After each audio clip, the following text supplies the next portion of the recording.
Greetings, dear viewer.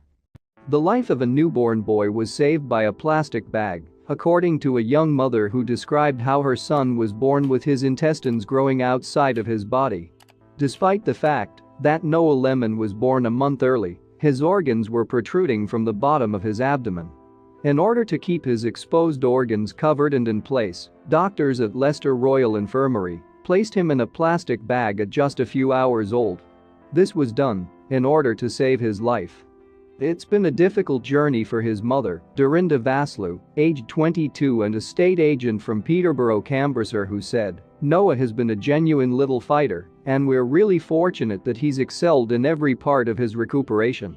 These days he's just like any other newborn, reaching all of his developmental milestones, and his difficult start in life feels like a lifetime ago. With the exception of a small scar and a distinctive belly button, you'd never guess what he's been through. He's a hero of mine."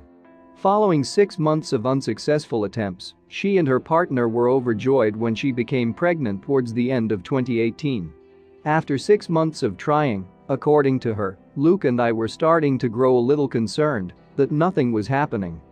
"We were anxious since we've been doing everything correctly following the physician's recommendations. After that, we scheduled an appointment with a doctor to make sure everything was in working order. However, on the day of the appointment, Luke suggested that I take a final pregnancy test, and to our complete surprise, we discovered that I was pregnant. The two of us were overjoyed, and I couldn't believe what I was seeing. The pregnancy went nicely, and the couple was overjoyed.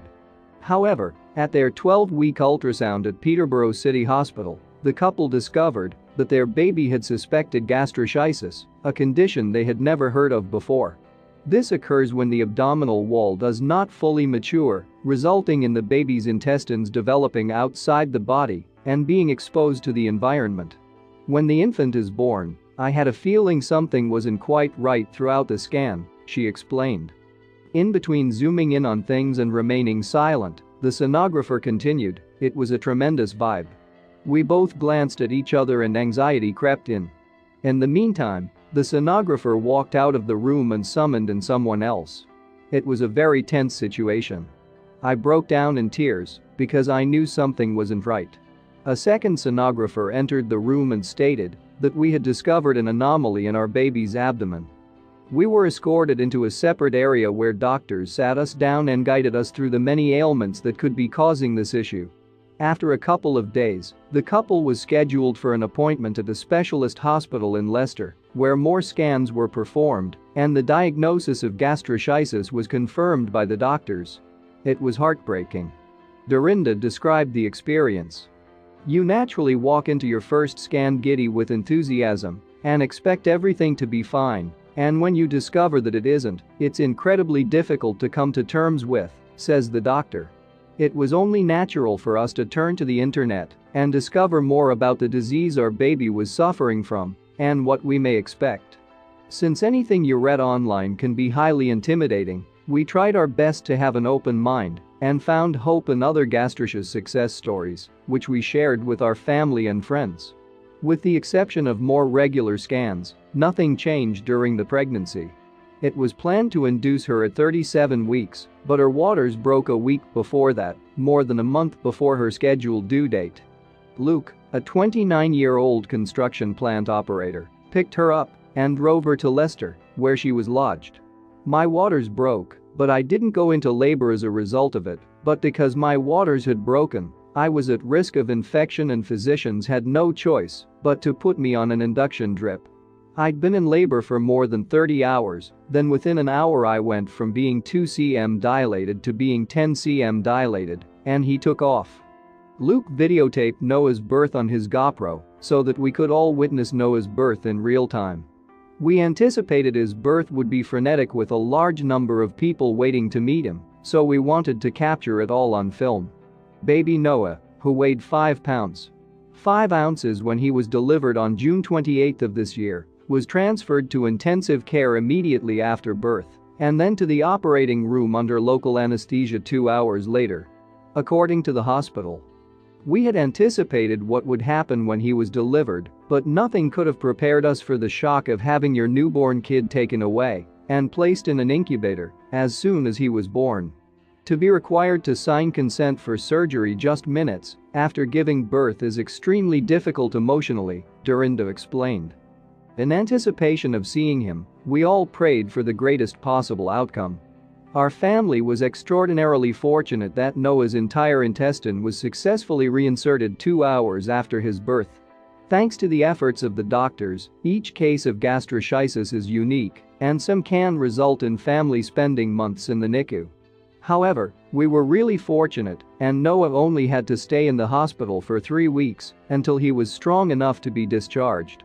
He's now back at home and has just returned from celebrating his first Christmas with his family. He's doing quite well, his mother remarked of her son. He's 6 months old, and his first Christmas will undoubtedly be one that we will all remember fondly in order to bring hope to other families who have received a gastroschisis diagnosis and are fearful of the worst.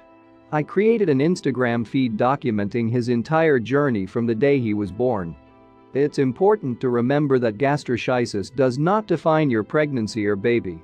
It simply indicates that their start to life was a little more difficult than the average.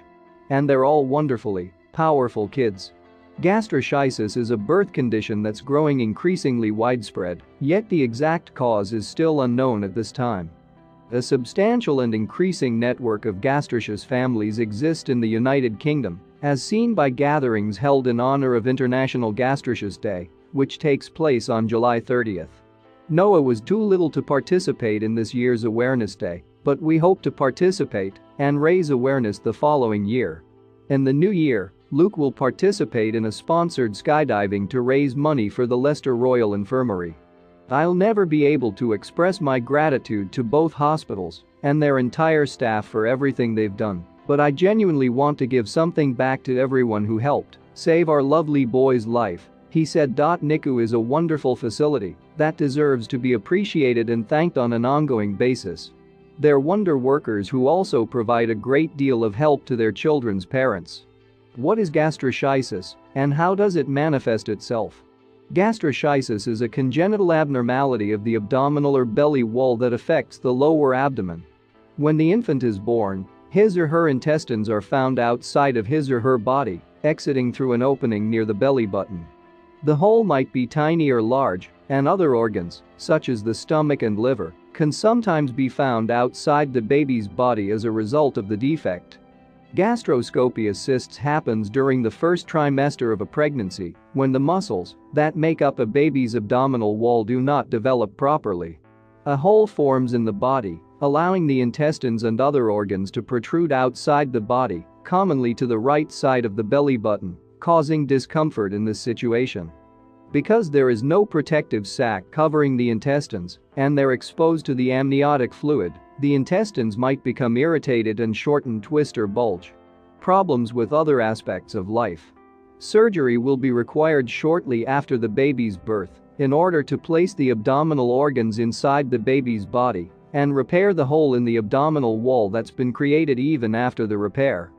Infants with gastroschisis may experience difficulties with nursing and eating, as well as digestion and absorption of nutrients from their food. Occurrence gastroschisis is a birth defect that affects the stomach that affects approximately 1871 babies in the United States each year, according to the Centers for Disease Control and Prevention (CDC). However, several studies have found that this birth defect has become more common in recent years, particularly among younger mothers. The reasons for gastroschisis in the majority of babies are currently unknown. Some babies get gastroschisis as a result of an alteration in their genes or chromosomes, whereas others do not.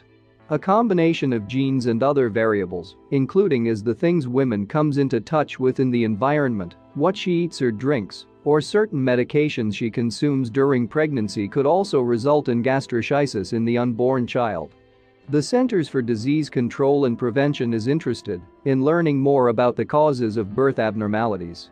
Just like many other families, understanding the factors that are more prevalent among babies born with birth defects can aid us in our quest to understand more about the causes and their defects. If you like this story, then don't forget to subscribe to the channel, like it, and share it with friends and family.